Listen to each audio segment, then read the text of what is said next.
రాజన్న సిరిసిల్ల జిల్లా గంభీరావుపేట మండలం లింగన్నపేట గ్రామంలో అంగన్వాడీ కేంద్రంలో సోమవారం పోషణ మాసం వేడుక నిర్వహించారు. కార్యక్రమానికి ముఖ్య అతిథిగా జిల్లా సిడిపిఓ ఉమారాణి, మండల ఐసీడీఎస్ సూపర్వైజర్ రేణుకా విచ్చేసి పోషక మాసం సందర్భంగా పోషకాహారం గురించి అందుబాటులో ఉండే కూరగాయలు, ఆకుకూరలు, పండ్లు, పాలు తప్పకుండా తీసుకోవాలని గర్భిణీ స్త్రీలకు, బాలింతలకు మరి తల్లులకు చెప్పడం జరిగింది.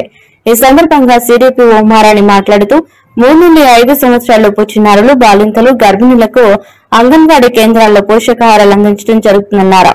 అనంతరం అంగన్వాడీ టీచర్లను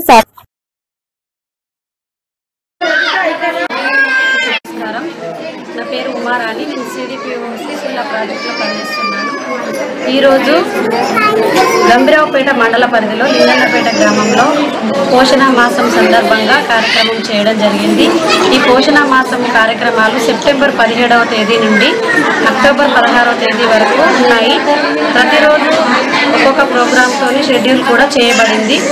ఈరోజు మనం ఇక్కడ పోషణ మాసం జరుపుకుంటున్నాము. ఈ కార్యక్రమంలో వీరికి ఆరోగ్యానికి సంబంధించినటువంటి సలహాలు, సూచనలు, పౌష్టికాహారం తీసుకునేటువంటి పద్ధతులు మరియు వ్యక్తిగత పరిశుభ్రత, పరిసరాల పరిశుభ్రత పైన కూడా అవగాహన కల్పించడం జరిగింది. ఈనాటి ఈ కార్యక్రమంలో సామూహిక సీమంతాలు, సామూహిక అన్నప్రాసన, సామూహిక అక్షరాభ్యాసము కూడా పాల్గొన్నారు. అదే